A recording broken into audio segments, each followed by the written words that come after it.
Hi there, and welcome to the next edition or episode of In the Business of Healthy Masculinity. My name's Gary Turner, your host, and you will be watching this either on video on YouTube or maybe on LinkedIn or Substack, and we will also be going out on different podcast platforms, including Apple and Spotify, so you'll be able to find us all over the internet. And I'm really excited to welcome one of my friends I've met over the last few years, who's actually one of the co-founders of an amazing think tank called Chemia, also one of the partners at Moxworld. And I'm sure there's a bit more that you can introduce to the listeners and viewers about yourself, Christophe, as we go exploring today. So welcome to the show. Thanks for joining me. Thank you, Gary. Thank you for inviting me to be here and say some words. Well, what can I tell you? I am a chemist. That's always surprising for people to know that when I see what I'm doing. I've been working in the chemical industry for the last 25 and plus years, doing and having positions where I could reflect on how we do sales, how we do marketing, how do we lead people, how do we connect with new customers. And that's what actually brought me to Moxworld, which is another type of organization that is really focused on doing sustainable business in a sense that we really look at how we work with people, how we work with which companies we work, that they are really caring for the planet. And that's not greenwashing. It's probably the most difficult thing, but it's not greenwashing. Mm-hmm. And so that's about me in a few words. No, maybe I can say I have 2 kids. I'm married. I have 2 daughters who are now going to junior high school, and one of them is ambassador for sustainability and environment in our class. Oh, wow. Love it. So taking your influence, Christophe, it seems. Yeah, I don't know who is influencing me over. At least, at least you have to reflect on what your kids are doing, because you cannot just go on burning CO2 if they are doing that activity. For instance. I love that. It's a great introduction, and thank you again. Like, we're both, how we found each other, right? I was introduced to you some years ago because of the Chemia think tank that you were working on, and it was a really beautiful experience for those that are listening or watching. It's really quite a powerful exercise with industry leaders, people from within this chemical industry and beyond, who are really imagining, what could a business model look like that was generative, that was less harmful, etc. And I wonder if you would like just to give a little bit more color to the Chemia journey for you, Christophe, just for people to get a bit more context around that. Yeah, that's it's indeed an interesting experience that we had. So I created that with somebody I met at a conference, and at a conference where we discussed about sustainability and actually greenwashing, because there were a couple of presentations that were really that. And then we thought, okay, but we need to do something on that. We need to speak together further. And then we reflected on how do we bring our ideas. So we were pretty aligned on what we would need to do to be more online with making sure that we protect the planet. And we reflected on how can we do that? Do we create an association? And we ended up with saying, okay, let's try to see how we can connect with people and discuss with people.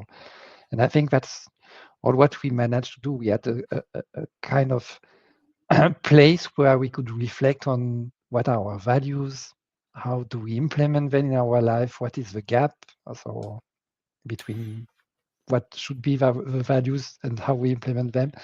And we met a lot of people who are really interesting, because they had another view of how they live their life. That was really cool. It's a bit, I have to say, it's a bit on sleep now, because like all of these organizations that are based on free time, if the couple of people who are leading that do not have the time to lead really further and to motivate people, then it's falling asleep. And that's why it is now. Yeah, but brilliant work so far, I would say, Christophe, from my experience of being with you and the team for at least a year or so. And I think for me, to bring it, the spirit of this podcast, in the business of healthy masculinity, for me, what was really inspiring, about being introduced to you, but also the group that came together with Kimia, is that it really was what I would now call a space for being healthier. It was a place for being okay with not having all the answers, to be okay with trying to reimagine even something, when in our day-to-day business lives there's not normally the space or the ability to stop and slow down and almost take a breath, right? Because we're just hit the numbers, grow the business, buy a business. And so I was really inspired, to be honest with you, that you'd sort of self-organized that group. Yes, it may be asleep at the moment, but at least it showed you that with will, with intention, there are these spaces that can exist within business. Yes, you're right. That was what was really cool. Actually, we started with asking to people we knew, and then we asked to other people, and then we had a real diversity in the organization. We had people working for the European Central Bank. We had a friend of mine who is photograph, and it went out of the industry where we are working, and it was really interesting that these people also all needed that place where they can bring their reflection of the day or the week or the month. It was really, sometimes we'll have to start that again. I'm very sure it will come back at the right time. I'm very, very sure it will. And I'm curious, what did you, just some of your insights, Christophe, through that particular journey, because I think it's really relevant to this platform. What did you learn, and also what maybe did you find challenging about trying to get this sort of self-organized group moving? So I'll start with the challenging part and keep positive for the end, right? But what is challenging, actually, in this type of activity, you're competing with daily life, and everybody has a job and some activities, maybe kids, and all this is competing with this bit of time that you can use for this reflection. And that's what was difficult, actually, that people think, okay, now it's worth, I take the hour and I go to the meeting. That's probably where it's also went to sleep, because at once I had this situation, and Gino also, my colleague, co-founder, we had this situation where we had other priorities, and that's how it went to sleep. Now, for the positive part, what was it? I think it was really good to reflect on what are actually our values, and do we live according to them? So that was really, there was real long work done on what are they really, these values that we are living for, and how can we actually make them more visible or have them more top of mind in our life. And that's funny, because I told my wife that Gary, and I told her that we were meeting today, and she said, "Oh yeah, that was actually cool, these conversations that we had," because she was also part in some of the online conversations. And she said, "Yeah, that would be cool if we can do it again," because that was really a time where we could reflect on all this very rapid daily life. And it's so interesting to me, Christophe, because linked to that, then I've got a sort of another curiosity, which is, what is it that sort of gets in the way of this sort of richness, right? The richness of remembering our values, clarifying what they are, what may have shifted. Almost the stuff that matters the most, I would say, quite boldly, is the stuff that we tend not to have as much time for. Yes.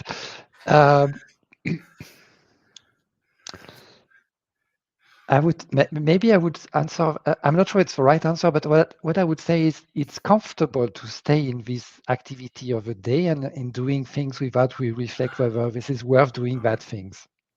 Because if you really reflect on them, you will find plenty of them where you think, do I need to do that really? Is it online with my values? And then you are in a not very comfortable position where you have to say, okay, I'm not in online with a value, but for X, Y, Z reason, I still have to do it. Or you have to say, no, sorry, but I won't do it anymore. Both ways are a difficult decision to take, probably. That's how I would see it. That's really potent, really potent.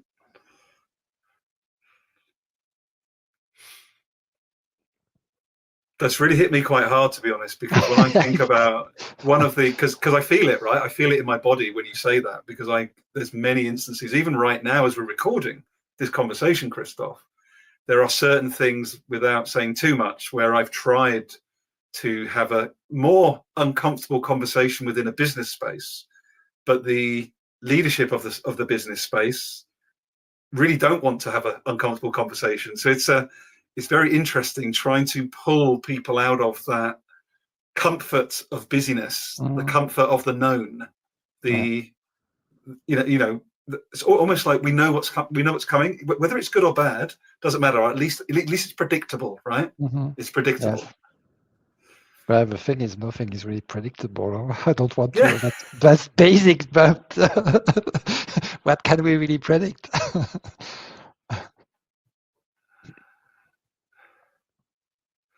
But that raises an interesting point, right? If we think about it pragmatically, and I guess physics, we only got this moment. Like we have that. What you just said has gone. Yet much of the business world is predicated on assurance. Like, okay, we need to predict what the next 3 years growth is going to be. In order to invest, we need to get an idea of what's going to be happening in 10 years' time. And actually, we've got zero control over any, or even influence over all of that. Yet it's the mental model that we're still built around somehow.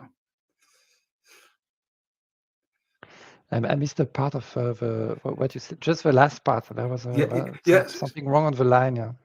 Yeah, so it's just something about the conflict between the mental models that we are conditioned with, that we continue to believe, versus the reality that actually we don't have control over even the next minute, let alone what happens in a year or 3 years or 5 years.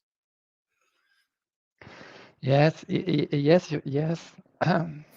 Yeah. It's probably coming back to, yes, we know how it was, so we tend to hope it's going to be the same, and then that's easier than to try to think what's going to be the good and the bad I will get from this unknown, what's coming. And I'm always amazed with the way a business plan is done. For example, a business budget plan for the coming years. It's looking back into the past and think, okay, that's going to work. That same. Did we learn something from the last pandemic or from the last crisis? Or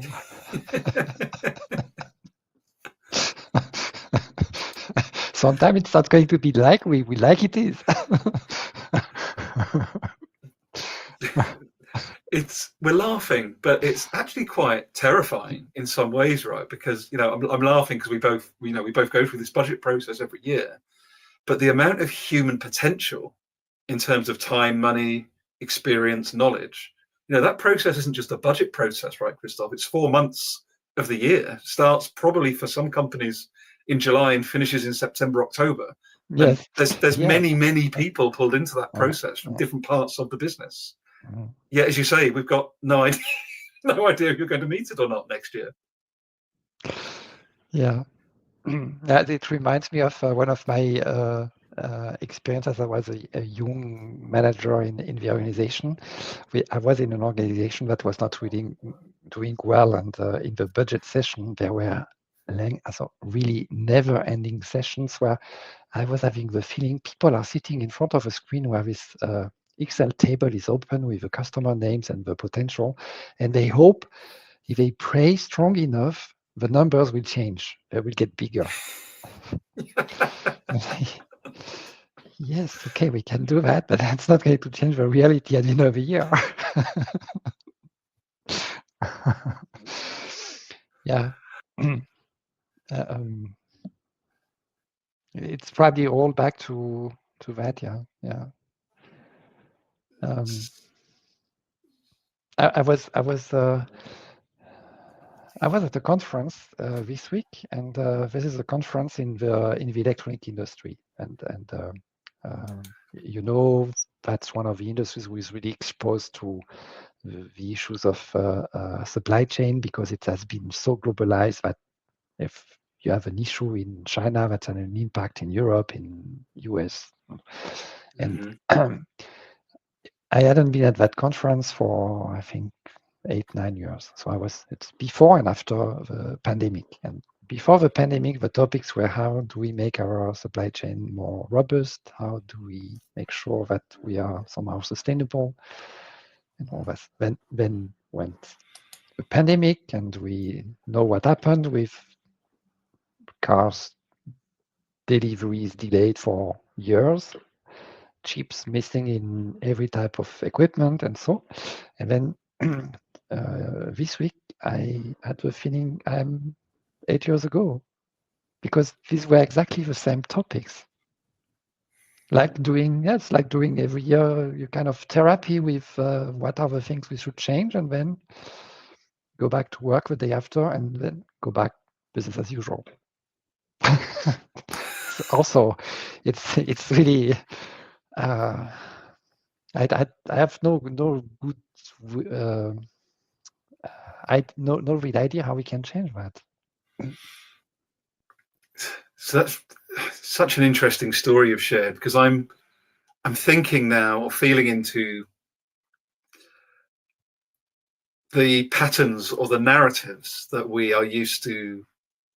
It's linked to the comfort piece, I think, Christophe, to an extent, but also I'm wondering about the sort of topic of vulnerability, in terms of from a relation point of view, which is to say, I don't have all the answers, therefore I need to ask other people for help.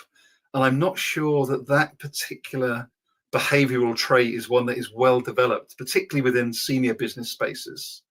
And I'm wondering to what extent that underdeveloped ability to ask for help at senior levels, in my opinion, I'd love you to challenge or build on my comment, but I wonder how that might reinforce this pattern of same every year.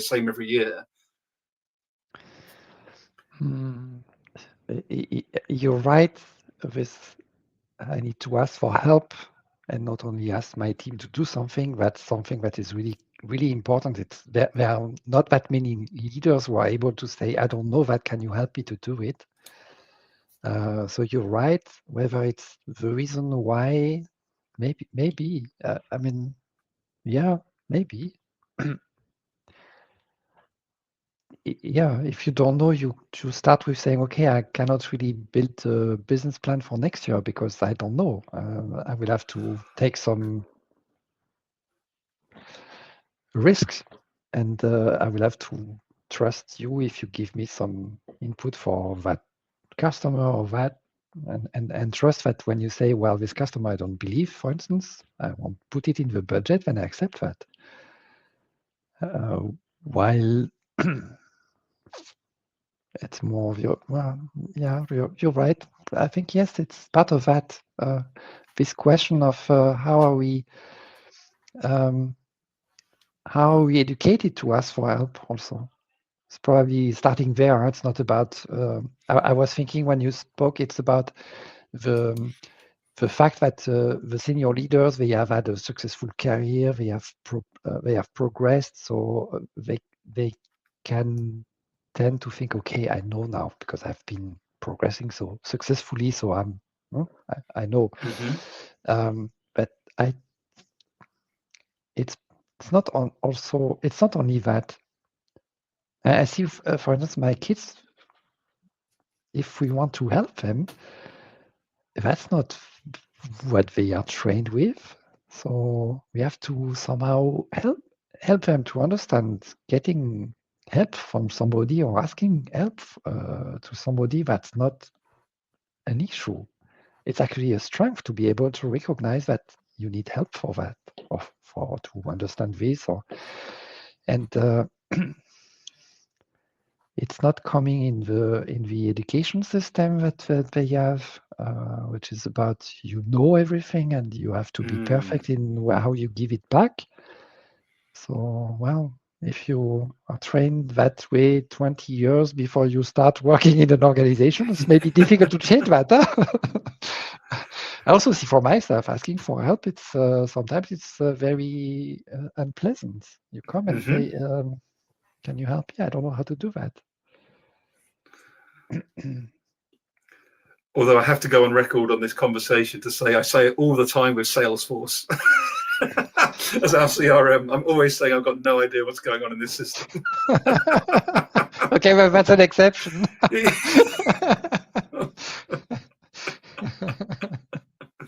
Yeah, these CRMs blow my brain, Christophe. They absolutely blow my brain. Yeah, but it's been developed for to make sure that you get all the information you need inside. Actually, you should find everything you need inside. No? Yeah, you just have to know how to access it. Okay. Yeah. Always the challenge. But I do really like how you've just point back to the education system again, because I like something I'm trying to challenge myself on, Christophe, as well as sort of holding space as we are today, is helping raise awareness within industry in particular, how interconnected everything is. Because I didn't even, up until 8 years ago, I didn't truly, if I'm honest, I didn't truly see the interconnections in the global supply chain versus food systems versus education versus social unrest versus geopolitics. Those crossover points weren't always clear to me, honestly. And I'm wondering to what extent that may be feeding into whether or not leaders within, particularly senior leaders within industry, that complexity again is uncomfortable, right? Yes, and yeah. I was reflecting. So I'm a big fan of the classical philosophers, the French ones like Montaigne or Montesquieu.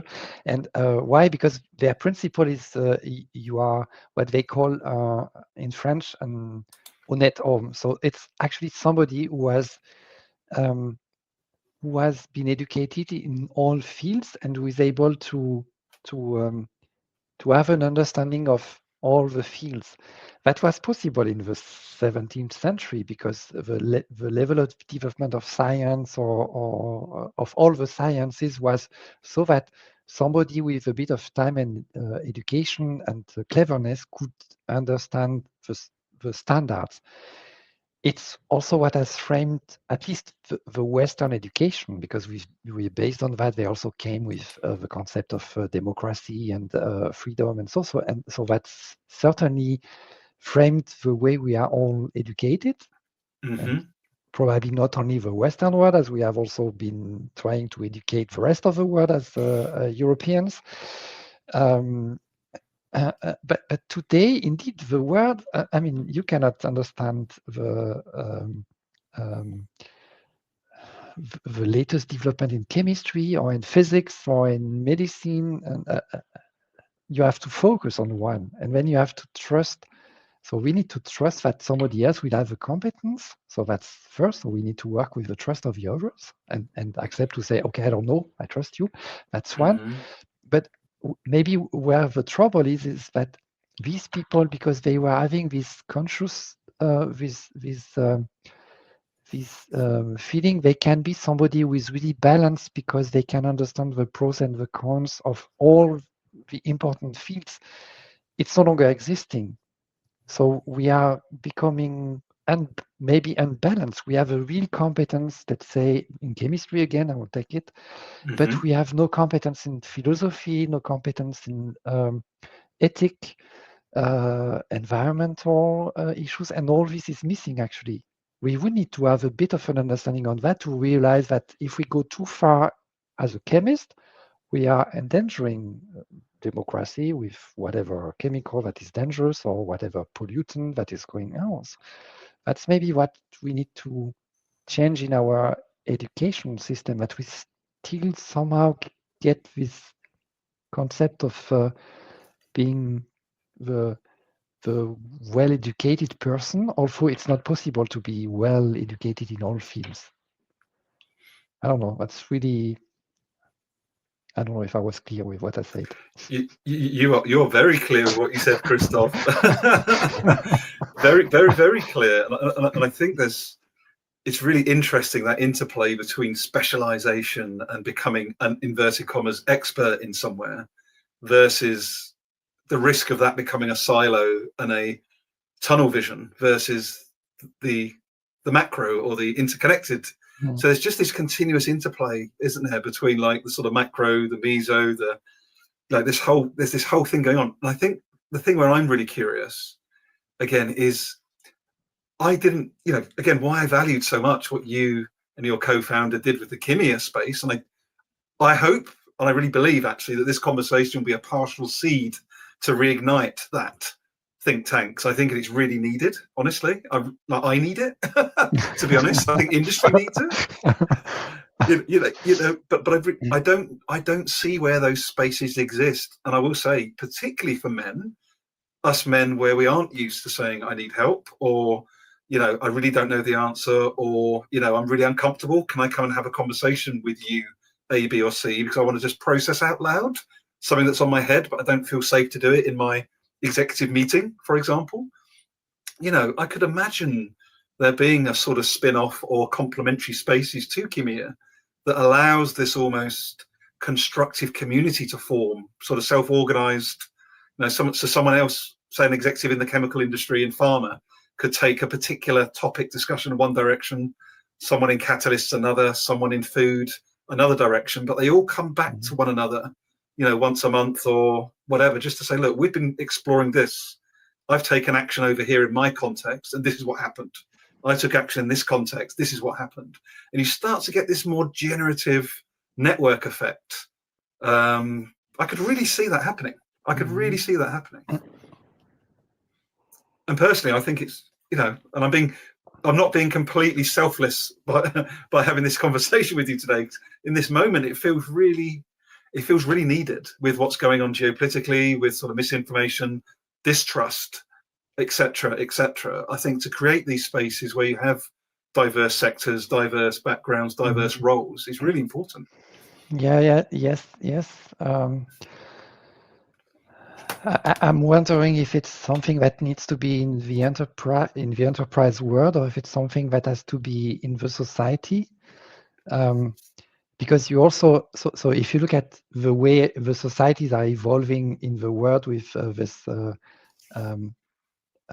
increase of extreme positioning of politicians and also the people who are supporting them, it's also something that is actually based on missing this space where I can speak about what's troublesome for me, or what's annoying me, or what I don't know, actually, because most of this fear that is created by the, let's say, right-hand extremes, because they are the strongest now, it's based on the anxiousness of people. It's not rational. I don't know. I'm trying both. Yeah. Maybe we would need to focus on one. So yes, we tried that with Kimia, and that was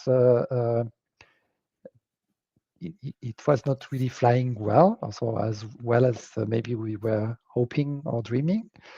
I'm trying now differently with thinking, okay, maybe if we go into political investment, so local political investment, that's maybe another way. If we manage to bring the citizens to work together, they will realize that their neighbor, who is maybe a foreigner, is not a danger, but is having the same troubles than they have, and can help them as they can help him. And so I don't know which way we should start. Yeah, and I know you did both. Huh? You're trying both directions. We're trying all directions. Yeah, it's probably yes. Probably, yeah.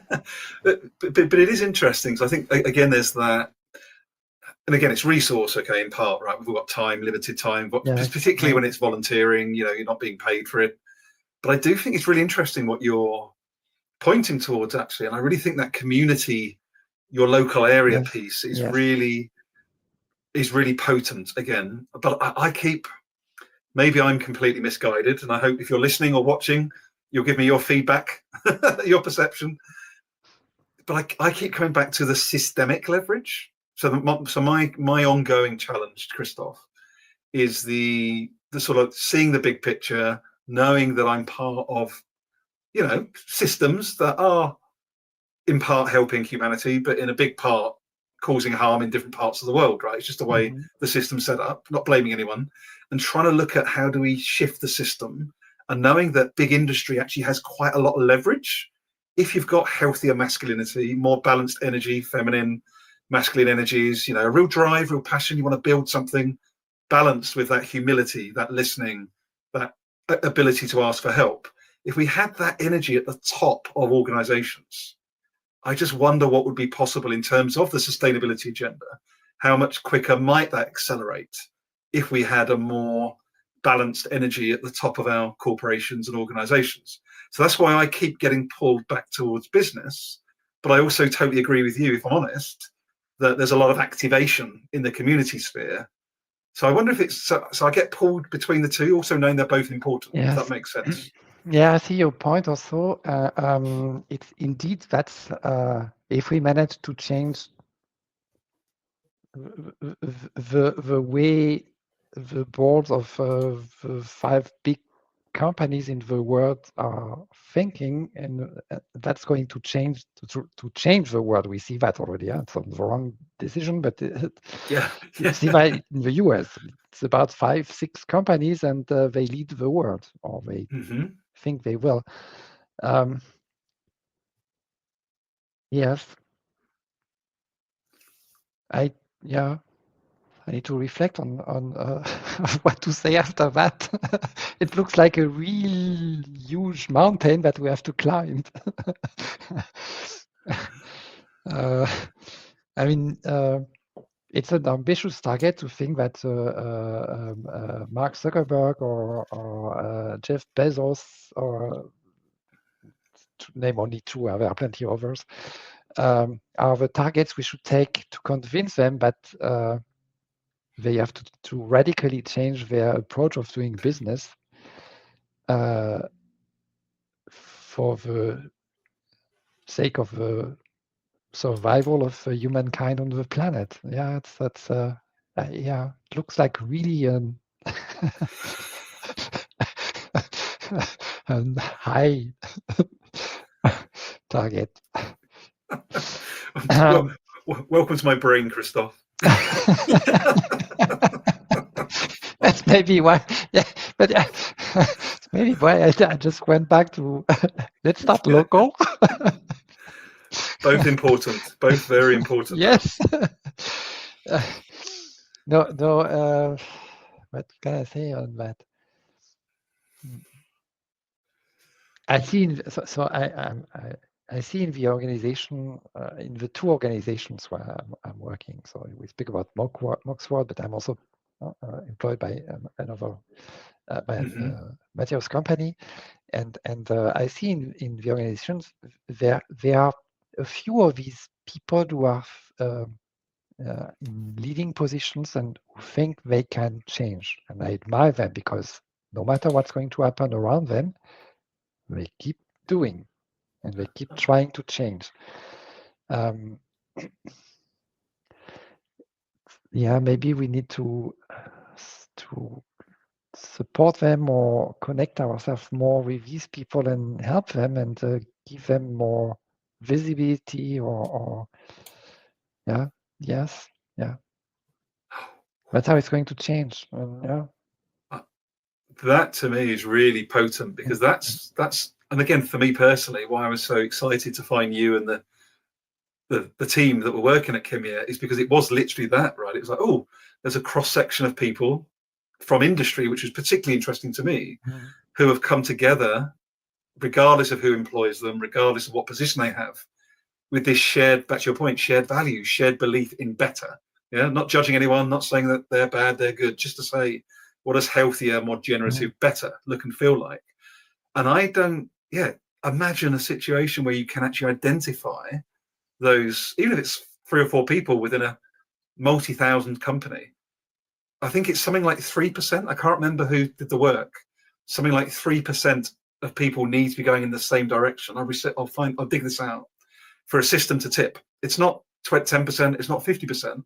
It's 3% of people shifting and going in the same direction has the power to potentially tip the system. And that to me is intriguing, because what you just spoke to for me, Christophe, is a little bit of that, which is actually who are those 3% of people in all of these companies? Yes, if you could connect them somehow. I think that's also what made the switch. The 3% that you speak about, I think it's also what made the switch for Barack Obama. He was really targeting these 2-3% of the voters who could really support him, and that's what made the balance go into his direction. Just hearing you, it brings me to something else I was discussing with one of the people who were at the conference this week. That was somebody coming from Singapore, and he was presenting Singapore on a really funny way, on doing a bit of irony of how Singaporean are seeing themselves, how they see their government. But I think that there was something that was very interesting. So Singapore, that's been the same party that has been leading the country since they became independent. And this is probably, I may be wrong, but it's probably the only country in the world where after somewhere like 50 or 60 years of one party leading the organization, you have no corruption. And people are not, so the people that are in this leading party, they are not there to serve their interest, but they are there really to serve the interest of this country, of this little organization that Singapore is. I found that fascinating. And that's funny because the person I was speaking with was seeing themselves as an opponent, and there is an opposition. So it's a unique party, but there is an opposition, and you have a right to speak about what you disagree with. You don't end up in jail like you would do in many other countries, even around Singapore. And he was telling, actually the government, they are it's a bit like our nanny. So they take care that everything goes well for all the citizens. That can be a bit oppressing sometimes, but that's well for everybody, because the government is taking care of things, and you are progressing. You have the right system, education system, pension, and so on. So all works well. And I don't know if you've been in Singapore, but as a tourist in Singapore, that's a city that is clean, safe. But maybe so. But back to my idea I was really wondering how people who had all these options to say, okay, we have the power, we can do whatever we want, like in Russia, like in every other countries, many other countries, they stick to their values that are, we are here to serve the people of Singapore.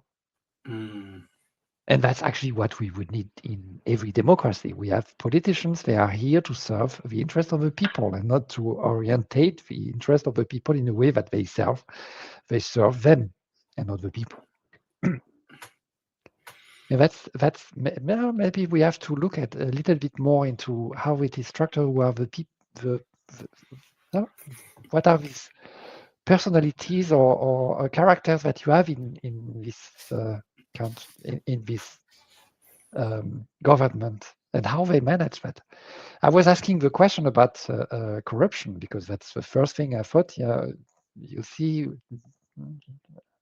look, Russia, Turkey, China, we can't say, but many of the African countries, as soon as you're in the government, the only thing you do is how can I get money and place it somewhere where it's not going to be disrupted. And he said So I was asking him, and he said, yeah, but you have a very independent organization that is really controlling that. And he gave an example of one of the ministers that accepted to, I think that was a sport minister who accepted to travel with one of the sport organizations in the private plane of a sport organization, something maybe for a cost of 5 or 10,000 euros. And the guy had to pay back, of course, and this was dismissed because of that. Because as a politician, he has to lead, and he should be completely irreproachable.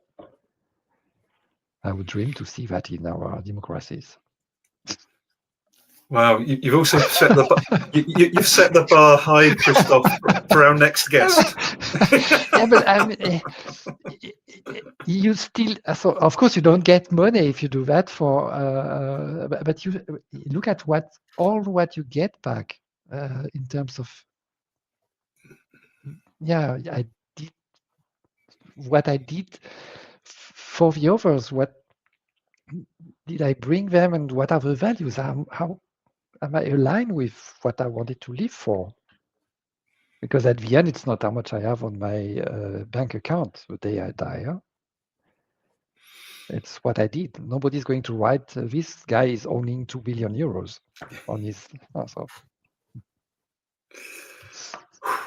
Well, I don't know how you managed to do that, Christophe, but you've pretty much tied a beautiful bow on this conversation. Well, you led it. Well, I'm just saying, after 41 and a half minutes, which feels like 2 minutes, like, I think that's just a wonderful, wonderful way for us to bring this beautiful conversation to an end, honestly. So for those listening or watching back, just remember, people won't remember you for what you own or your possessions. It will be the impact that you left. I think that's a beautiful, beautiful reminder, Christophe. And I just want to remind people, go and find Christophe on LinkedIn. You've seen it flash up a few times. It'll also be in the show notes. This conversation will go out second half of November. There'll be plenty of clips from this beautiful conversation that you'll be able to see on the run up to it. And also check out moxworld.org, moxworld.org. And Christophe, thank you for joining me. I just want to leave you the last word. Is there anything else you'd love to leave us listeners, viewers with as we go into our weekends? No, thanks a lot, Gary. That was really an amazing conversation. Yeah, if we manage to make people rethink about are they online with their values, that's good. Then you do a good job if you manage that in these conversations. Great. Thank you, Christophe. And thank you, everyone, for watching and listening. Take care till next time. Thanks.